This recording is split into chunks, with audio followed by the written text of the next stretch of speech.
The alarm clock blared at 4:30 a.m., shattering the silence of the small apartment in the Bronx. Jessica opened her eyes, still heavy with sleep, but her body knew the routine so well it seemed to move on its own. She slipped out of the narrow bed, careful not to wake the daughter sleeping beside her.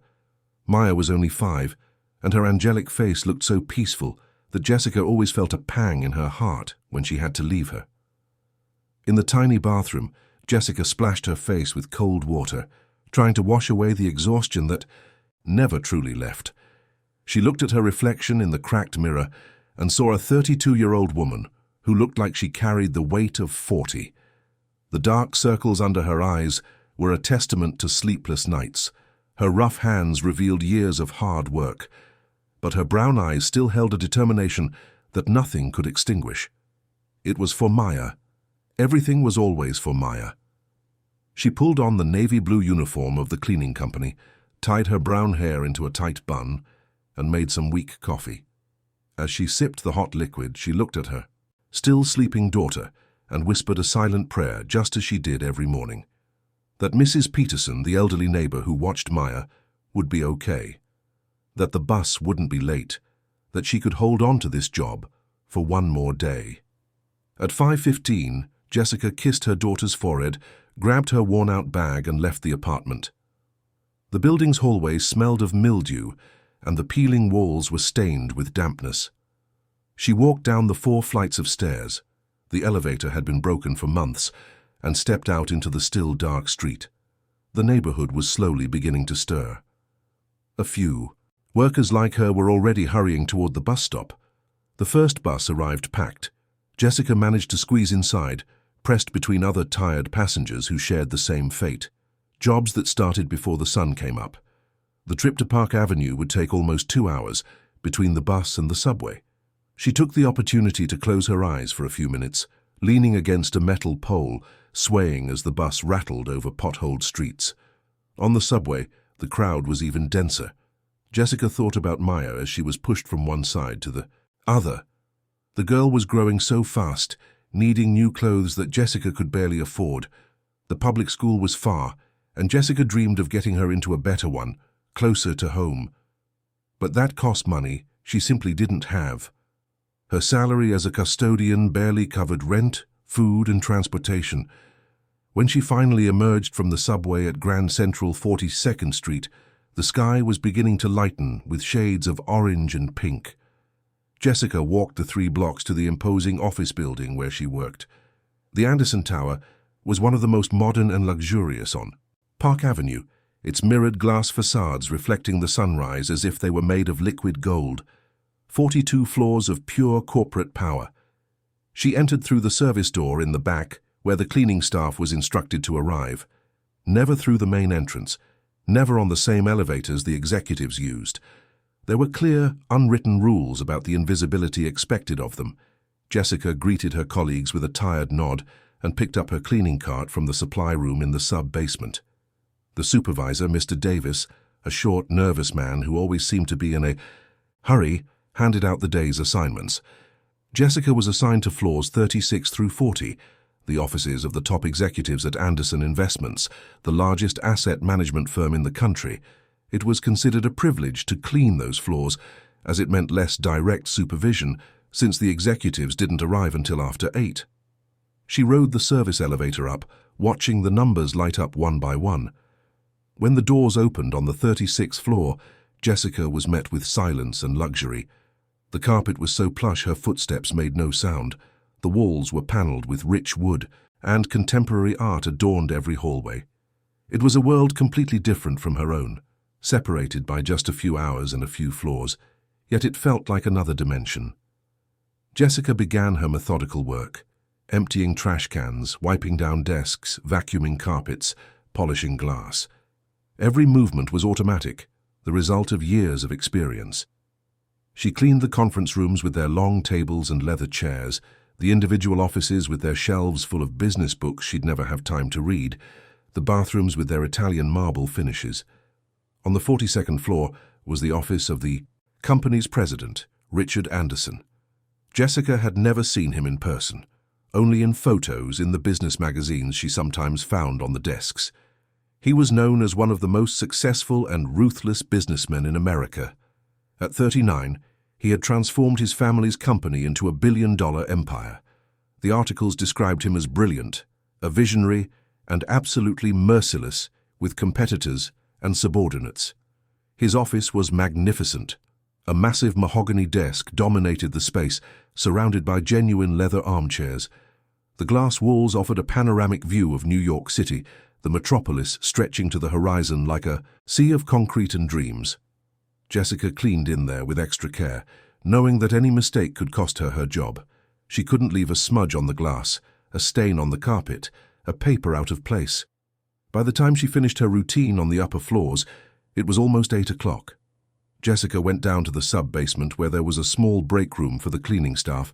It was a cramped room with grey walls, a few broken plastic chairs, and an old refrigerator that made more noise than it cooled.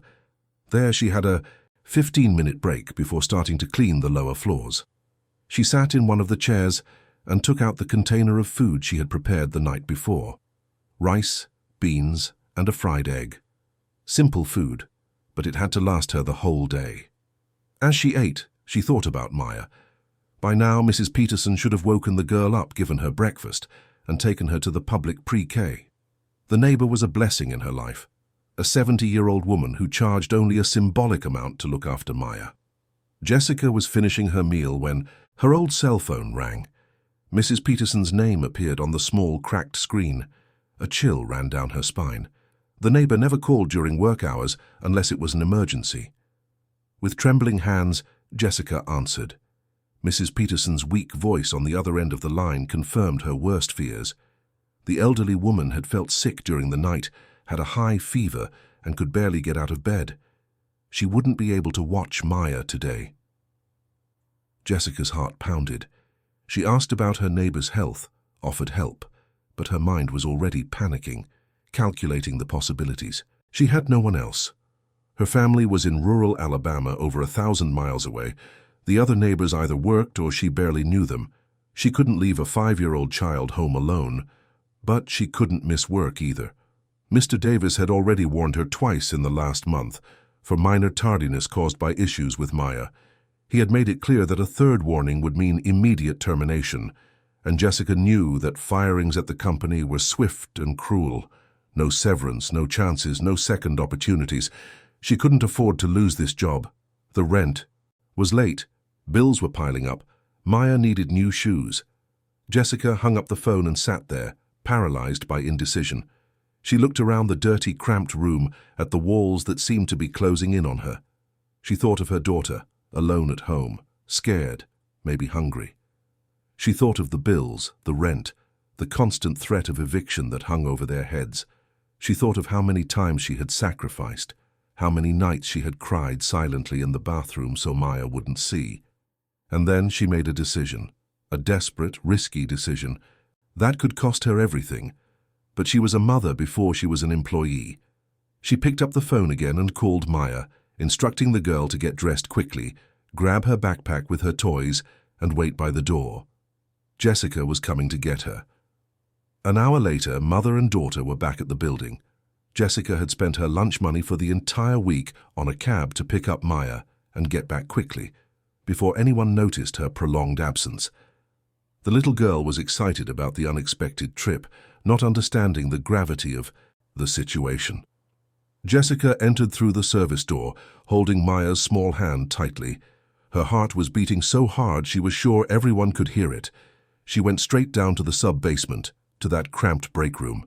She knelt in front of her daughter, held her little face in her hands, and spoke with the firmest voice she could muster.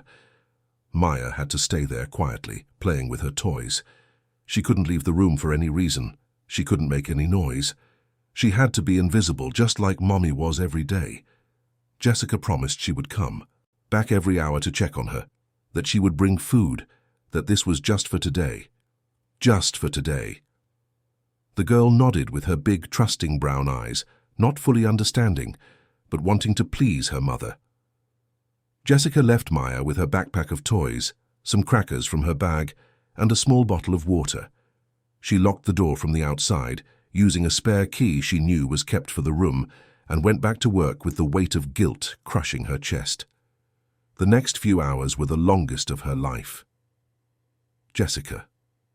Cleaned on autopilot, her body performing the tasks while her mind was downstairs with Maya. Every 15 minutes, she made up an excuse to go down and check on her daughter. The girl was fine, playing silently with her dolls, but Jessica could see the boredom and confusion starting to creep into her face. It was just after 2 in the afternoon when the inevitable happened. Jessica was on the 38th floor when her cell phone vibrated. It was a text from an unknown number within the building. Her blood ran cold. The message simply said that her presence was required immediately on the 42nd floor. In the president's office, Jessica felt her legs go weak. Someone had found out about Maya. She was going to be fired, maybe even sued for bringing a child into the building. She rode the service elevator up as if she were walking to the gallows, each floor passing slowly as her heart raced. When she reached the 42nd floor, the secretary, an elegant woman in a sharp grey pantsuit, looked at her with an expression that mixed surprise with something that looked like curiosity. She indicated the door to the president's office with a nod of her head. Jessica took a deep breath and knocked. The voice that came from within was deep, authoritative, accustomed to being obeyed. Jessica entered and finally saw Richard Anderson in person. He was standing behind his imposing desk in an impeccable navy blue suit, his tie perfectly knotted. He was tall, with black hair combed back, dark penetrating eyes, and an expression that revealed no emotion. And sitting in one of the leather armchairs, swinging her little legs that didn't reach the floor, was Maya. The silence in the room was deafening. Jessica felt the floor drop out from under her as she looked at Maya, who seemed so small and fragile in that luxurious armchair. The girl had a worried look on her face, her big eyes fixed on her mother, as if expecting to be scolded. Jessica wanted to run to her, hug her, protect her, but her feet felt glued to the floor. Richard Anderson remained standing, observing the scene with those dark, inscrutable eyes. His face was a perfect mask of control, impossible to read. He said nothing for several seconds that seemed to stretch into an eternity.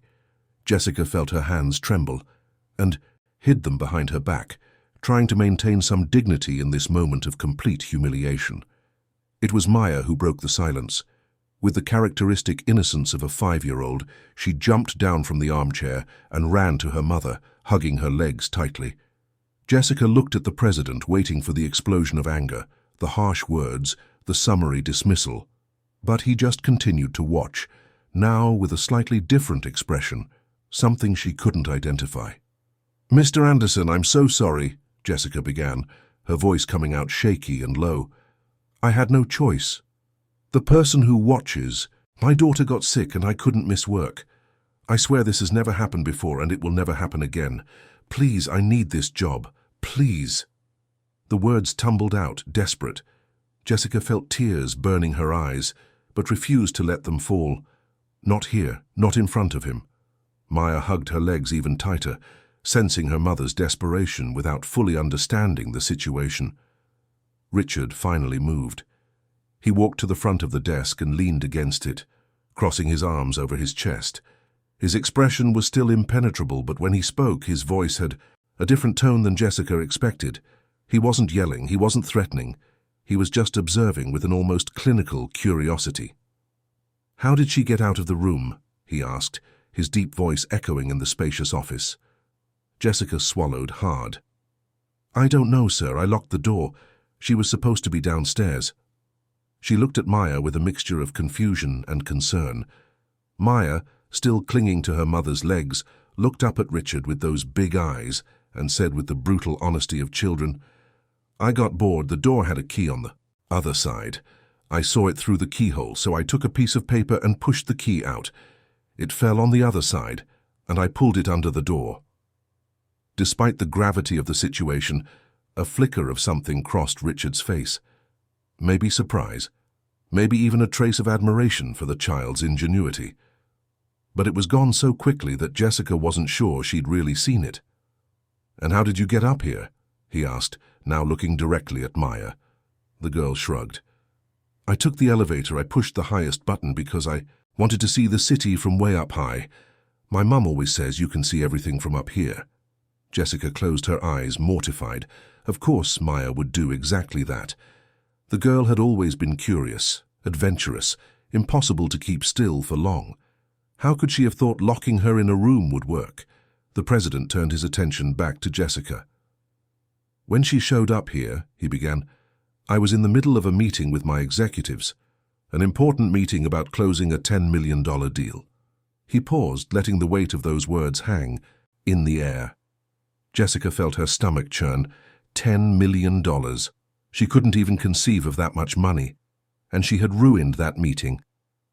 "Your daughter," Richard continued, "walked in through that door as if she owned the place. Everyone in the room was in shock. I was in the middle of explaining why the last quarter's numbers were unacceptable, making my dissatisfaction with the team's performance very clear."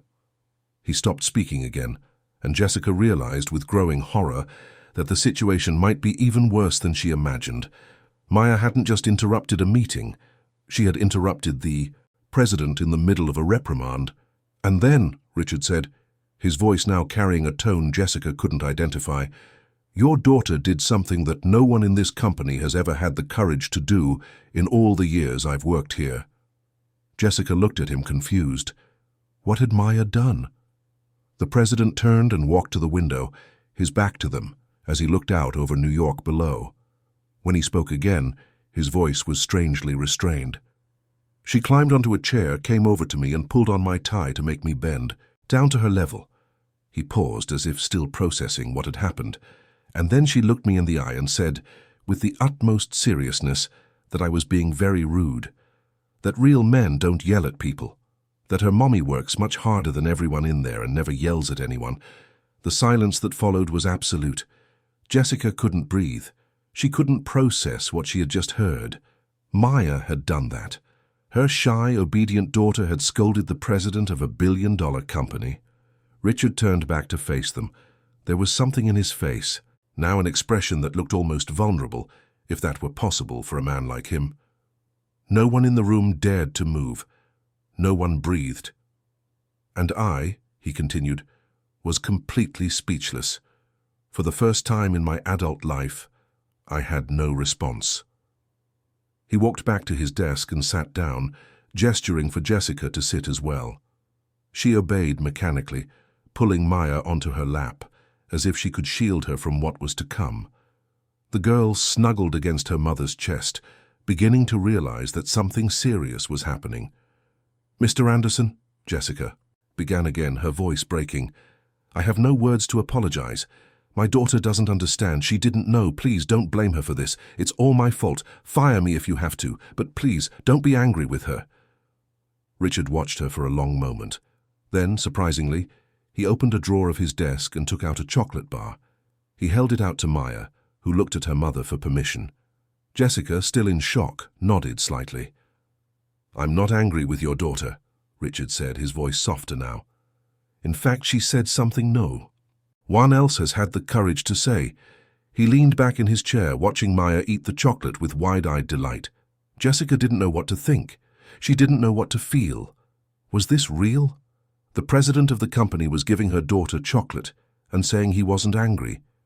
"How many years have you worked here?" Richard asked suddenly. 3 years, sir," Jessica answered automatically. "And in 3 years, how many times have you spoken to someone from the executive team?" Jessica blinked, confused by the question. "Never, sir. We're instructed to be invisible, not to interact, to do our work and leave." Richard nodded slowly, as if that confirmed something he already suspected. "Invisible," he repeated, almost to himself. "Do you know how much you make a month?"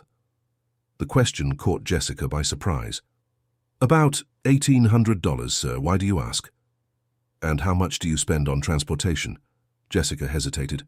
She didn't understand where this conversation was going, but she answered anyway. "Almost half my salary, sir. I live in the Bronx. It's 2 hours each way, bus and subway." Richard was silent, processing that information. Something in his expression changed. A shadow passing over his eyes. "4 hours of commuting a day," he said quietly. "And your daughter, who usually watches her?" "An elderly neighbor, sir. Mrs. Peterson. She charges very little because she knows I can't afford a private daycare, and the public ones have a waiting list of over a year." And if she gets sick again? Jessica felt the tears finally escape. I don't know, sir. I honestly don't know. Today was desperation. I had no choice. But I understand if you need to fire me. I just ask that you give me a week to find another job, before you let me go. Richard stood up again and walked to the window. He stood there for so long that Jessica began to think he had forgotten her. Maya had finished the chocolate and was starting to get restless on her mother's lap. Jessica held her tightly, awaiting the verdict. When Richard finally spoke, his voice had a tone of decision that allowed no argument. You're not being fired, he said. Today, you're going home with full pay, and tomorrow, you're not coming back to cleaning. Jessica's heart sank. Was he going to demote her even further? Fire her, in a different way? Tomorrow, Richard continued, you will report to the Human Resources Department. They will arrange for your transfer to the administrative sector. You'll receive proper training, regular business hours, and a salary commensurate with the new position. You'll also receive a full transportation allowance and a meal stipend. Jessica was frozen. She couldn't have heard him right. It wasn't possible. This had to be some kind of cruel joke. Sir, she whispered, I don't understand. Richard turned to face her. His dark eyes had an intensity that made Jessica want to look away, but she forced herself to maintain eye contact. Your daughter told me that you work very hard and are kind to everyone, that you taught her to be polite and respectful. She made me see something I had forgotten a long time ago. He paused, as if choosing his next words carefully. What this was all costing, the people who keep this building running, the people who arrive before everyone else and leave after everyone else. You're invisible because we choose not to see, and that needs to change. Jessica couldn't believe what she was hearing. Tears were now streaming freely down her face, but they were tears of relief, of shock, of a hope she hadn't allowed herself to feel in years. The weeks that followed that day were surreal for Jessica. She woke up every morning thinking it had all been a dream, that when she got to the building, she would discover it had all been a mistake. But it wasn't. Each day the new reality solidified a little more. The Human Resources Department received her with a mixture of curiosity and respect she had never experienced before. The manager, a woman named Patricia Miller, explained that she would be trained as an administrative assistant, starting with simple tasks like organizing documents and scheduling, but with opportunities for growth. The salary was almost 3 times what she had been earning. For the first time in years, Jessica would be able to pay her rent on time and still have money left over. But the change didn't come without difficulties. The first few days in the new department were intimidating.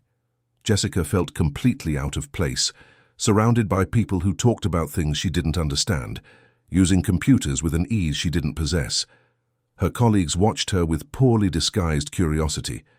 Everyone knew who she was, the custodian promoted by the president himself. The rumors flew through the hallways. Some people were kind, offering help when they saw her struggling with a computer program. Others were clearly hostile, whispering when she passed, making comments about favoritism and injustice. Jessica overheard snippets of conversation. She must have done something special to get that promotion, or this is ridiculous. People have worked here for years and haven't moved up. The one who bothered Jessica the most was Brenda, a 40-year-old veteran assistant who considered that position her territory. She never missed an opportunity to make snide remarks about Jessica's mistakes, always with a fake smile that didn't reach her eyes. Anyone can work here these days, she'd say, loud enough for Jessica to hear. But Jessica endured it. She had endured worse, and she had Maya to think about. Now, with regular business hours, she could drop her daughter off at school in the morning and pick her up in the afternoon. She no longer had to rely entirely on Mrs. Peterson, who was recovering but still frail. The girl was happier, better fed, wearing clothes without patches. 3 weeks after the promotion, Jessica was organizing documents in the file room when Patricia came in with a serious expression. "Mr. Anderson wants to see you in his office," she said, without further explanation. Jessica's stomach twisted. She hadn't spoken to the president since that day. She saw him from a distance sometimes in the hallways, but he never acknowledged or greeted her. She had started to think he had simply forgotten about her, that the promotion had been a momentary impulse he would soon regret. Jessica went up to the 42nd floor with sweaty palms. She knocked on the door and waited to hear that deep voice authorize her entry. When she entered, Richard was sitting at his desk reading some documents. He looked up, and for the first time, she saw something that could be interpreted as a faint smile. "Sit down," he said, gesturing to the chair in front of his desk. Jessica obeyed, her hands clasped in her lap, waiting. Richard set the documents aside and watched her for a moment. "How are you adjusting to the new position?" he asked. "Well, sir," Jessica answered automatically. "I'm learning a lot. I still have trouble with some things, but I'm trying my best." "I've received reports that you're having some difficulties," Richard said, his voice neutral. "But I've also received reports that you are punctual, dedicated, and never complain, that you accept criticism and are always willing to learn." Jessica didn't know what to say, so she just nodded. Richard leaned back in his chair, his fingers drumming lightly on the desk. "How long have you lived in the Bronx?" he asked, changing the subject. "5 years, sir, since my daughter was born." "And the building where you live, is it nice?" Jessica hesitated. She didn't know how to answer that question honestly without sounding ungrateful. "It's what I can afford, sir," she finally said. Richard nodded slowly. "I'm implementing some changes in the company," he said, "starting with the cleaning and maintenance staff, new equipment, better working conditions, a pay raise." He paused. "I realized I wasn't paying attention to the people who actually keep this company running." Jessica watched him, surprised. Richard continued, "Your daughter showed me that. A 5-year-old child saw something that I, with all my degrees and experience, had chosen to ignore. That success means nothing if it's built on the invisibility and exploitation of others." He stood up and walked to the window, as he always did when he was thinking. Jessica was realizing it was a habit of his, a way to process his thoughts. From up there, New York stretched out infinitely, millions of people living their lives, each with their own invisible struggles. "You know this building has security cameras on every floor," Richard said suddenly. Jessica nodded, not understanding where he was going with this. "What you don't know is that someone filmed the moment your daughter walked into the conference room and scolded me. The video leaked." Jessica's blood ran cold. "A video? They filmed that?" Richard turned to face her. "It's on the internet. It has over 5 million views. Your daughter has become a sort of viral hero, the little girl who taught a billionaire some manners." Jessica didn't know whether to laugh or cry. 5 million people had seen her greatest humiliation, but Richard didn't seem angry. In fact, there was something almost amused in his expression. "The comments are interesting," he continued. "Half the people are praising your daughter. The other half are criticizing me for being a tyrannical boss. My public relations team is in a panic." "Sir, I'm so sorry," Jessica began, but Richard held up a hand, cutting her off. "Don't apologize. They're right. I was a tyrant. I still am most of the time, but I'm trying to change that." He returned to his chair. "And part of that change involves you." Jessica looked at him, confused. "Me, sir?" "I found out that the building where you live is being sold. The new owner is going to renovate it and turn it into luxury apartments. All current tenants will receive eviction notices in 30 days. Jessica's world collapsed. No, it couldn't be. True. Where would she go? With her new salary, she could afford a little more, but she had no savings for a move, a security deposit, all the initial expenses. Richard watched the color drain from her face. "Which is why," he continued, "I took the liberty of buying the building before the sale was finalized, anonymously through a subsidiary of the company." Jessica blinked, trying to process what she had just heard. "You bought my building?" "I bought the building," Richard corrected. "There will be no renovation, there will be no evictions. In fact, I'm lowering the rents to more reasonable rates and making some necessary structural repairs like fixing the elevator, the electrical wiring, the plumbing." Tears started streaming down Jessica's face again. She seemed to be crying constantly these past few weeks, but these were tears so different from the ones she was used to. They weren't tears of despair, but of a gratitude so profound it hurt. "Why are you doing this?" she whispered. "Why are you helping me like this?" Richard was silent for a long moment. When he finally spoke, his voice was lower, almost vulnerable. "Because your daughter reminded me of who I used to be. Before I became this." He gestured vaguely at himself, at the office, at everything he represented. "My father started this company with his own 2 hands.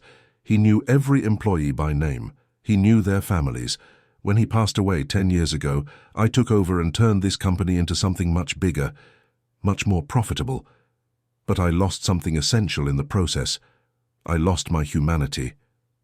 Jessica watched him, seeing for the first time the man behind the mask of the ruthless executive.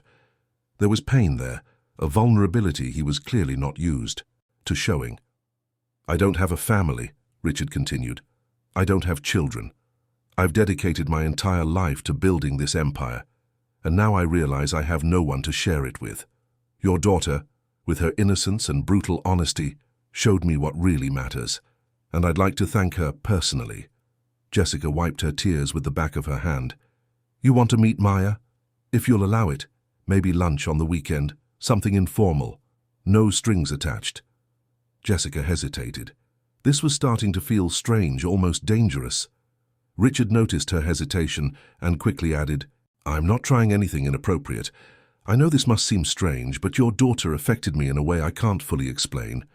She reminded me that there's still goodness in the world, and I'd like to thank her." There was something in his sincerity that touched Jessica. She nodded slowly. "Okay, lunch on Saturday if you're free." Richard smiled, a genuine smile that completely transformed his face. For a moment, he didn't look like the feared executive, but just a lonely man seeking connection. "Perfect, I'll have my driver pick you up." "That's not necessary, sir. We can meet. Go somewhere." "I insist." He wrote something on a piece of paper and handed it to her. "This is my personal number. Text me your address and a time that works for you." Jessica took the paper with trembling hands, still not quite believing what was happening. When she left the office, her heart was racing, a mix of emotions she couldn't name. Saturday arrived faster than Jessica expected. She was nervous, not knowing what to wear, how to act. She ended up choosing a simple dress she had recently bought with her first new paycheck. Maya was ecstatic, jumping around the apartment, asking 1,000 times if they were going to meet the nice man who gave her chocolate. When the gleaming black car pulled up in front of their building in the Bronx, all the neighbors came out to see. It was a Mercedes with a uniformed driver, something that definitely didn't belong in that neighborhood. Jessica felt her cheeks burn with a mixture of embarrassment and pride as she helped Maya into the back seat. The girl was mesmerized by the luxurious interior, running her little hands over the leather seats. The driver, a polite man named John, drove them to an elegant restaurant on the Upper East Side. Jessica had never been to a place like this. The tables had crisp white tablecloths, silverware that was too shiny, and waiters who moved with a choreographed grace. She felt completely out of place, conscious of her simple dress amidst women wearing expensive designer clothes and jewelry that probably cost more than her yearly salary. Richard was already waiting at a table near the window. He stood up when he saw them, wearing casual clothes that still exuded quality. A light blue button-down shirt with no tie, tailored, trousers. He smiled when he saw Maya, who ran to him without any shyness. "Hi, nice man," the girl said, making Richard laugh for real, a sound that surprised Jessica. It was the first time she had ever truly seen him laugh. "Hi, Maya. You look beautiful today," he said, crouching down to her level. Jessica noticed how natural the gesture was for him, as if he actually knew how to interact with children, despite having said he had none. Lunch started out awkwardly. Jessica didn't know which fork to use, tensing up every time the waiter approached. But Richard was patient, explaining things discreetly, asking Maya questions that kept the conversation light. The girl told stories from school with contagious excitement, making Richard smile constantly. Gradually, Jessica began to relax. Richard asked questions about her life, but not in an invasive way. He asked about her childhood in Alabama, about how she came to New York, about the dreams she had for Maya. And he really listened, paying genuine attention, asking follow-up questions that showed real interest. When it was his turn to share, Richard told her about his privileged but lonely childhood. An only child of parents who worked constantly, raised by nannies and private tutors. His mother had left when he was just 10, leaving the country and never coming back. His father channeled all his pain into the business, and Richard learned from an early age that professional success was all that mattered. "My father died at 60 of a heart attack in his own office," Richard said, his voice carrying an old sadness. "He was closing a big deal. He died doing what he loved," everyone said, as if that were a comfort, as if a whole life dedicated only to work was something to be celebrated. Jessica saw the pain in his eyes and, without thinking, reached her hand across the table, lightly touching his. It was an instinctive gesture of comfort. Richard looked at her hand on his, surprised but didn't pull away. His eyes met hers, and something passed between them, a connection that made Jessica's heart race. Maya broke the moment by asking for dessert, and the two adults laughed, the mood lightening again. After lunch, Richard suggested a walk in Central Park. It was a beautiful Saturday afternoon, the sun shining but not too hot, perfect for a stroll. In the park, Maya ran ahead, feeding the ducks in the pond, laughing with other children. Jessica and Richard walked side by side, maintaining a respectful distance that seemed to gradually shrink. They talked about everything and nothing, discovering surprising things in common. They both loved old movies, classic soul music, and were afraid of heights. At one point, Maya tripped and scraped her knee. Richard was the first to reach her, picking her up carefully, wiping away her tears, examining the wound with a tenderness that made something inside Jessica tighten. He had a clean handkerchief in his pocket and gently cleaned the girl's knee, telling her she was very brave, and that warriors like her didn't cry over little scratches. Maya stopped crying almost instantly, proud to be called a warrior. Richard put her on his shoulders so she could see the pond better, and the girl shrieked with joy from up high. Jessica watched the scene, her heart overflowing. This was dangerous, she realized. She was starting to get attached. Maya was getting attached, and this could only end in pain. As the sun began to set, Richard drove them back home. On the way, Maya fell, asleep in the back seat, exhausted from the day of play. Jessica watched her sleep, stroking her hair. "She's special," Richard said quietly, so as not to wake the girl. "You've raised an incredible child, alone, under impossible circumstances. That's more impressive than anything I've ever done in business." Jessica felt tears prick her eyes. No one had ever acknowledged how hard it was, how much she strived every single day. "Thank you," she whispered. When they arrived at the building, Richard got out of the car and helped Jessica carry Maya up to the apartment. It was the first time he had seen where they lived. The apartment was tiny, furnished with the basics, but it was impeccably clean and organized. There were Maya's drawings taped to the refrigerator, flowers in a plastic bottle serving as a vase, small touches that turned the cramped space into a home. Richard carefully laid Maya on the bed she shared with her mother. He stood watching the girl sleep for a moment, a soft expression on his face. When he turned, he found Jessica watching him from the doorway of the tiny bedroom. They went back to the living room and stood there, in a silence that wasn't uncomfortable, but was charged with something unsaid. Richard broke the silence first. "I really enjoyed today," he said. "It's been years since I've felt so relaxed, so present. Thank you for letting me spend this time with you." Jessica smiled shyly. "I should be thanking you. Lunch was wonderful. Maya loved it. She'll be talking about it for weeks." "And you?" Richard asked, taking a step closer. "Did you enjoy it?" Jessica swallowed hard. He was too close now, and she could feel the warmth radiating from him, the subtle scent of his expensive cologne. "Yes," she whispered. "I enjoyed it very much." Richard's eyes dropped to her lips, and Jessica felt her heart pound. He was going to kiss her. She knew it, and she wanted him to. But then Richard pulled back, running a hand through his hair, seeming to fight with himself. "I should go," he said, his voice hoarse. "It's getting late." Jessica nodded, trying to hide her disappointment. "Of course. Thank you again for everything." Richard walked to the door, but hesitated with his hand on the knob. "Jessica," he said, turning to face her, "I know this is complicated. I know I'm going to sound crazy, But I'd like to see you again, both of you, if you want to, of course. Jessica should have said no. She should have protected her heart and her daughter's heart.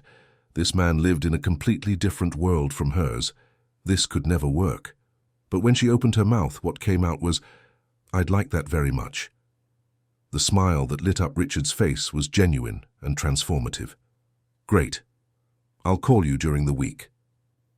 After he left, Jessica leaned against the closed door, her heart hammering. What was she doing? She was playing with fire, but she couldn't bring herself to regret it. The following weeks were like a dream.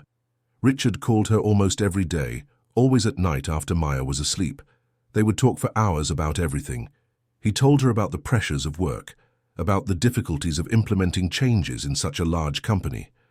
She told him about her day, about the small victories and frustrations in her new job. They saw each other on weekends. Sometimes they took Maya on outings. Other times they just had dinner together at Jessica's apartment, something Richard clearly preferred to expensive restaurants.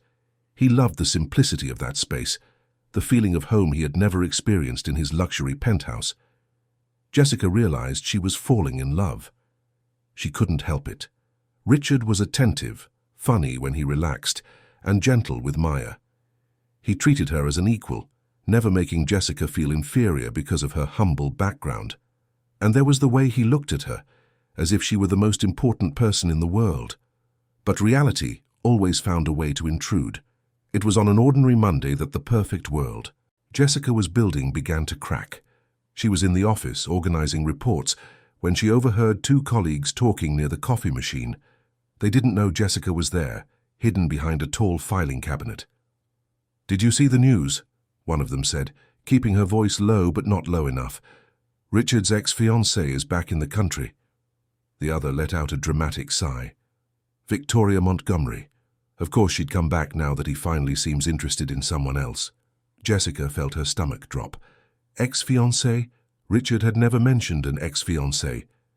They continued talking, oblivious to Jessica's presence. "I saw pictures of her in Forbes. Still gorgeous, all decked out in Chanel. They were the perfect couple, you know. She's the heiress to Montgomery Textiles, studied in Switzerland, speaks 4 languages. Everything a woman should be to stand next to a man like Richard." "Exactly. I don't know what he sees in that cleaning lady. It's obviously just a phase. Rich men always have these flings with common women, but in the end, they always go back to their own social class." Jessica walked away in silence, feeling as if she'd been punched in the gut. Of course there was an ex-fiancée. A beautiful, rich, educated woman perfect for him. And of course people thought she, Jessica, was just a passing fling. How could she have been so naive? That night, when Richard called as he always did, Jessica was different, distant. He noticed immediately. "What happened?" he asked, his voice concerned. "Are you okay?" Jessica took a deep breath. "Why did you never tell me about Victoria?" The silence on the other end of the line was too long. When Richard finally spoke, his voice was careful. "Who told you about her?" "Does it matter? What matters is that you hid from me that you had a fiancé that, from the sound of it, all of New York considered perfect for you." Richard sighed. "Jessica, the engagement ended over a year ago. Victoria and I grew up in the same social circle. Our parents were friends. The marriage was practically arranged, but I realized I was about to make a huge mistake, marrying someone I didn't love just because it was what everyone expected." "So you broke up with her?" "No. She broke up with me when I refused to set her wedding date. Said I was an emotional coward incapable of commitment, and she was right." He paused. "Until I met you." Jessica felt her defenses waver, but she forced herself to stay strong. "And now she's back. People are talking, saying it's obvious you'll go back to her, that I'm just a distraction." Richard's voice grew hard. "What people? Who's saying that?" "It doesn't matter who. What matters is that they're right, aren't they? I don't belong in your world, Richard. I never will. I didn't go to expensive schools. I don't speak other languages. I don't know how to behave at black-tie dinners. I was a custodian 2 months ago. And that doesn't matter to me. Jessica, don't you get it? You're real. You're genuine. Victoria and all the other women in my social circle are manufactured versions of what society says an elite woman should be. But you're yourself with no masks, no pretenses. But for how long? Jessica yelled, surprising herself with the intensity. For how long until you realize it's too complicated? That people will always judge us? That your family, your friends, your business partners will always see me as inadequate? Then let them. I don't care. But I care, Richard. I care because I have a daughter. Because if I get in any deeper with you, if Maya gets any more attached, and then you decide this isn't worth it, you'll break our hearts, and I can't risk that. Richard was silent for a long moment. When he spoke, his voice was low, controlled, but Jessica could feel the emotion behind it. You're scared. I get it. But you're letting fear and the opinions of people who don't matter destroy something that could be special. Maybe, Jessica whispered, but maybe it's better to destroy it now than to let it grow and suffer more later. Jessica, please don't do this. Let me show you I'm serious. I need time, Jessica said. I need to think. Good night, Richard. She hung up before he could reply, and then she cried for hours, hugging her pillow, trying to muffle the sobs so she wouldn't wake Maya. The next few days were torture. Richard tried calling several times, but Jessica didn't answer. At work, she avoided him, taking alternate routes through the hallways. Brenda, the hostile colleague, noticed the change and made a point of making venomous comments about how fairy tales always end, about how Cinderellas have to return to reality. It was on Thursday that everything exploded. Jessica was leaving the building when a woman approached her. She was tall, thin, impeccably dressed in a designer suit, with perfectly styled blonde hair and flawless makeup. Victoria Montgomery in the flesh. You must be Jessica, she said, her voice melodious, but with an icy undertone. May I have a minute of your time? Jessica wanted to say no, wanted to run away, but something in her pride made her stay. Sure, Victoria smiled, but there was no warmth in it. Let's be direct. I know about you and Richard. Everyone knows. It's cute, really. Very romantic. The billionaire and the poor girl, like a soap opera. Jessica clenched her fists but said nothing. But here's the reality, Victoria continued, her voice now laced with steel. Richard is going through a phase. He's always been like this, looking for something different, something to make him feel less empty. But the novelty wears off, and when it does, he'll go back to what he knows, to his own world. And you think that world is you? Victoria gave a condescending smile. Darling, I've known Richard since we were 10. I know his family, his friends, his world. You may have temporarily touched his heart with your dramatic story and your cute little daughter, but you will never truly belong. At business dinners, you won't know what to talk about. At social events, you'll just be the charity case of the month, Richard's little social project. Every word was like a stab, because deep down, Jessica feared they were true. Do yourself a favor, Victoria said, her voice now almost gentle in its cruelty. End this, before it gets even more humiliating. Save your dignity and his. Let Richard go back to where he belongs. She turned and walked away, her high heels clicking on the marble floor. Jessica stood there, paralyzed, feeling tears stream down her face. Worst of all, a part of her agreed with every word Victoria had said. That night, Jessica finally answered when Richard called. Before he could say anything, she spoke. Victoria came to see me today. She heard Richard swear on the other end, a rare occurrence for him. What did she say? The truth, Jessica replied, her voice tired. That I don't belong in your world. That eventually you'll realize it and go back to someone like her, someone suitable. Jessica, she's wrong. She's just angry because I wouldn't marry her. Don't believe a word she said. But I do believe it, Richard. Because it makes sense, because I see the way people look at us. Because I know you deserve someone who can stand by your side without causing embarrassment. You have never caused me embarrassment. Never. Not yet. But it will happen. And when it does, it will be worse for all of us. Richard was silent, and Jessica could feel his frustration through the line. Please, he finally said, give me a chance to prove you wrong. Let me show you that this is real, that you are important to me. Jessica was about to reply when she heard a noise in the background. Maya was coughing, a dry, harsh cough. Jessica ran to the bedroom and her heart stopped.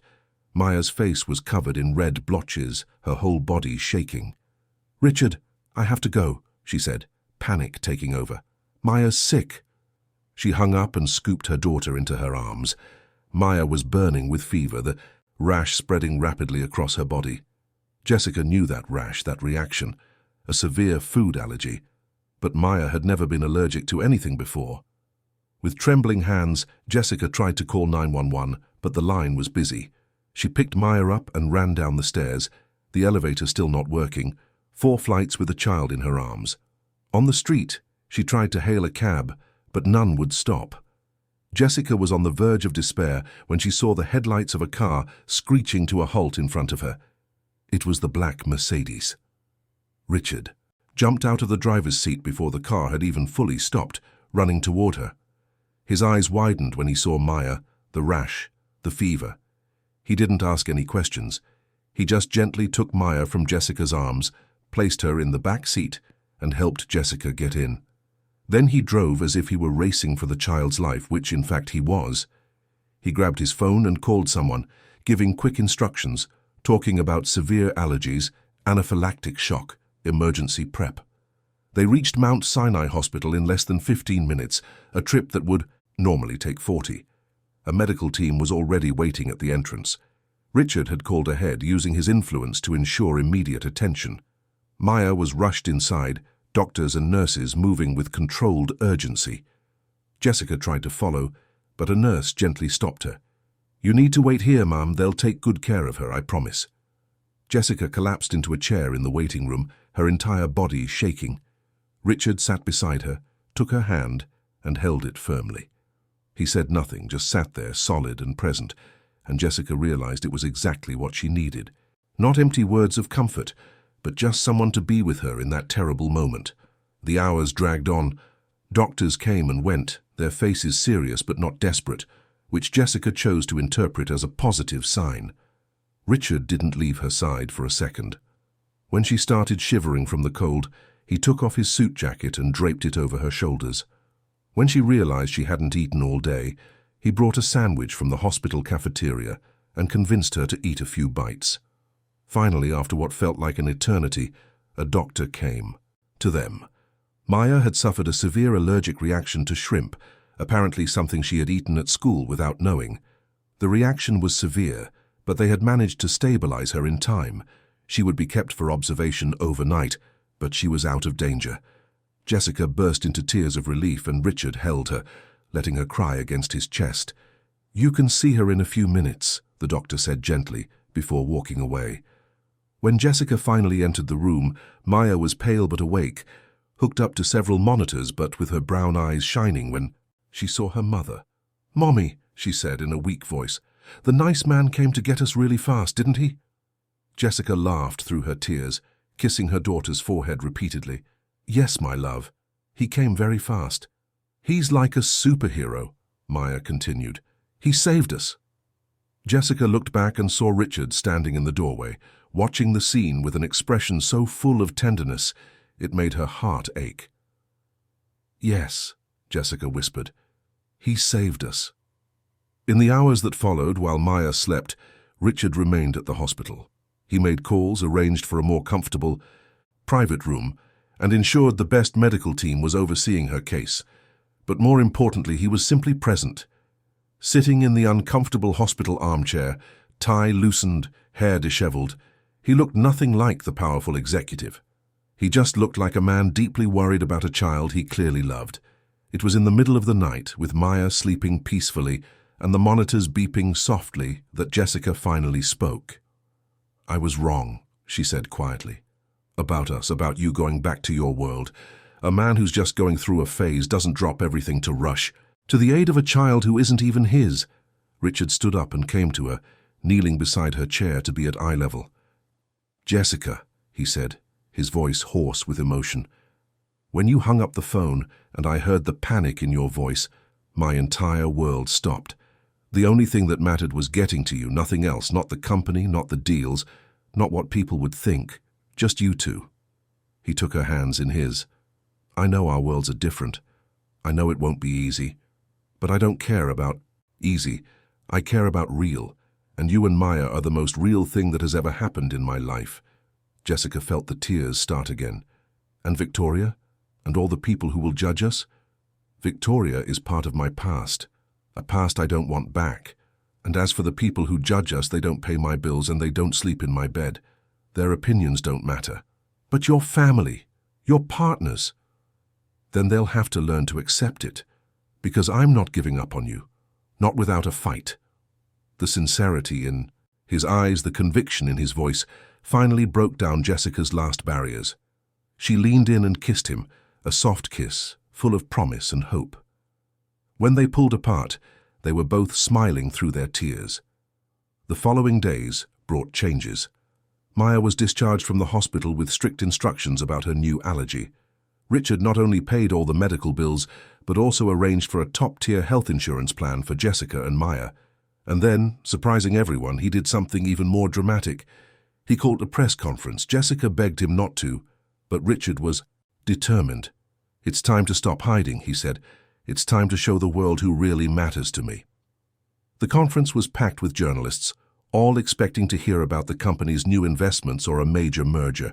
Instead, Richard began by announcing a series of revolutionary labor changes. A pay raise for all entry-level employees, better benefits, more humane hours. He explained that these changes were inspired by someone special, someone who had shown him that true success wasn't measured in profits alone. It was at that moment that Victoria entered the room. She had managed to get press, credentials through her connections, and was now walking purposefully toward the stage. "Richard," she said, loud enough for the microphones to pick up, "you're making a mistake. This little charity phase of yours is affecting the company's profits. The shareholders are worried. Your family is worried. Go back to being who you were." Richard watched her with impressive calm. "Who I was, Victoria, was an empty man. Successful, yes. Rich, without a doubt, but completely empty." He looked directly into the cameras. "I met a woman who showed me what really matters. A woman who works harder than anyone I know, who is raising an incredible daughter on her own, who never gave up despite all the hardships." Victoria laughed, a bitter sound. "The cleaning lady? You're choosing a cleaning lady over me, over everything we could have had together. She is not just a cleaning lady. She is Jessica, a strong, intelligent, kind woman, and yes, I choose her. Every single day, I would choose her." The silence in the room was absolute. Richard continued, his voice firm. "And for those who question my business decisions, let me make something clear. Since I implemented these changes, employee satisfaction is up 90%. Turnover has dropped dramatically. Productivity has increased. Happy employees work better. It's that simple. So no, these are not unnecessary expenses. They are smart investments." He looked directly at Victoria. "And as for my heart, that is not an investment. It is a certainty. Jessica and Maya are my family now. And anyone who has a problem with that can take it up with me personally." Victoria turned red with anger and humiliation. She tried to say something but couldn't find the words. Finally, she turned and left, her high heels echoing in the silent room. The video went viral instantly. But this time, most of the comments were positive. People loved the story, the unlikely romance, the transformation of the cold executive into someone capable of true love. Of course, there were critics. There always were. But most saw the beauty in the story. The company's partners, initially hostile, backed down when they saw the numbers. Richard was right. The company was more profitable than ever, and the positive publicity was attracting new clients and investors who wanted to be associated with a company that treated its employees well. 3 months later, on a sunny Saturday afternoon, Richard took Jessica and Maya for a drive. He had been mysterious about the destination, only saying it was a surprise. When they arrived, Jessica saw a house, not an ostentatious mansion, but a cozy house in a quiet neighborhood in Park Slope, Brooklyn. It had a yard, trees, and space for Maya to play. "This is for us," Richard said quietly. "If you want it. Our home." Jessica looked at the house, with its inviting windows and blue-painted door. It was everything she had ever dreamed of but never dared to hope for. She looked at Richard, seeing not the billionaire, not the company president, but just the man she loved. "Yes," she said, "I want it." Maya had already run into the yard, shrieking with joy when she discovered a swing set. Richard took Jessica's hand and led her over. Under the shade of a tree, with Maya playing happily in the background, he got down on one knee. "Jessica," he said, taking a small box from his pocket, "I'm not perfect. I'll still make mistakes. I'll still work too much sometimes. I'll still frustrate you. But I promise I will love you every single day. I promise to be a good father to Maya. I promise to build a family with you based on real love, not on appearances or social conventions. Will you marry me?" Tears streamed down Jessica's face as she nodded. "Yes, yes, I'll marry you." Maya came running over, having seen the moment. "Married," she yelled, jumping around them. "Mommy's gonna marry the nice man." Richard scooped the girl into his arms, then pulled Jessica into a hug. The three of them stood there, a new family forming, built not on money or status, but on genuine love, mutual respect, and the courage to defy expectations. 6 months later, they were married. It was a simple ceremony, with only close family and true friends. Jessica wore a beautiful but not extravagant dress. Maya was the flower girl, carrying the rings with a huge smile. And Richard, at the altar, had tears in his eyes as he watched his bride walk toward him. Life didn't become a perfect fairy tale. There were still challenges. Jessica still faced judgmental looks at social events. There were still people who whispered about her humble origins. But Richard was always by her side, making it clear that any disrespect toward her was disrespect toward him. And slowly, people learned to accept, if not approve. Jessica continued to work, not because she needed to financially, but because she wanted to. She had discovered she enjoyed working in human resources, helping other employees have better conditions. Richard supported her completely, proud of his independent and determined wife. Maya grew up surrounded by love, never forgetting her humble beginnings, but also never being defined by them. She called Richard Dad because to her he was, not the man who had conceived and abandoned her before she was born, but the man who chose to be present, who taught her things, who attended every school play, who comforted her after nightmares. And Richard? He became known not just as a successful businessman, but as a humanitarian business leader. He gave talks on how treating employees well was not only morally right, but also financially smart. His company became a model of conscious management. But his greatest pride wasn't in the titles or awards. It was in the simple moments. The family lunches on weekends, the nights he came home to be greeted by Maya's joyful screams, the looks he exchanged with Jessica across the dinner table, communicating love without words. Years later, when journalists asked about the viral video that changed everything, Richard always said the same thing. Sometimes it takes the courage of a child to teach an adult the most important lessons. Maya taught me that power means nothing without compassion, that wealth is empty without purpose, that true success is measured not by how much you accumulate, but by how many lives you touch in a positive way. And when they asked Jessica about her incredible journey from custodian to the wife of a billionaire, she would smile and say, "It's not about the money, it never was. It's about finding someone who sees you for who you really are and chooses you anyway. It's about building a family based on real love, not social convenience. It's about teaching your daughter that she can be anything, come from anywhere, and still deserve to be loved and respected." The story of Richard, Jessica, and Maya became legendary, not because it was an impossible fairy tale, but precisely because it wasn't. It was real, with flaws and difficulties, but also with genuine love and true transformation.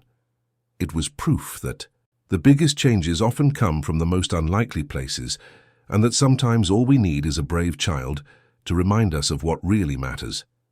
And so, in that house with a yard in Brooklyn, a family lived. Not perfect, but happy. Not without problems, but always facing them together.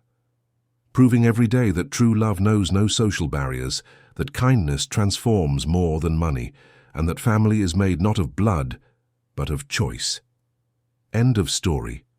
Dear listeners, we hope the story of Richard, Jessica, and Maya has touched your hearts. We hope it has shown that transformation is possible, that true love overcomes barriers, and that sometimes we need the innocence of a child to remind us of life's most important lessons.